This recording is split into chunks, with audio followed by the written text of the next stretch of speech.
Տեղյակ եք, որքան եք վճարելու առողջապահական ապահովագրության համար։ Ենթադրաբար ստուկապես չգիտեմ։ Իսկ գիտեք ինչ ծառայություններից եք օգտվելու։ Մոտավորապես 3 անգամ թույլատրվում է գործողություններ անել, բայց ինձ թվում է դրա դրամական միջոցները սահմանված են։ Այդ կարգի բաներ, բայց առաջադեմ քայլ է, բայց վերջնական լուծում չէ։ Օրինակ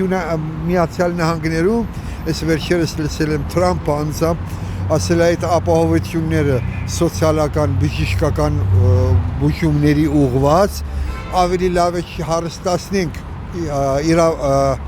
ապահովագրական ընկերություններին, այլ տանք հենց քաղաքացիներին։ Դա ավելի ռացիոնալ է եւ ավելի նպատակային, որ օգտագործեն ովքեր որ կարիքի մեջ են։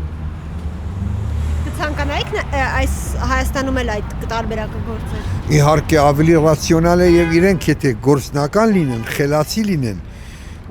կուսումնասիրեն եւ դա ավելի ճիշտ վերաբերմունք է եւ կընկալվի ավելի շատ եւ տվյալ որոշում ընդունողներին կնպաստի առաջիկա ընտրություններում ի նպաստ իրենց կընթանա ամեն ինչը։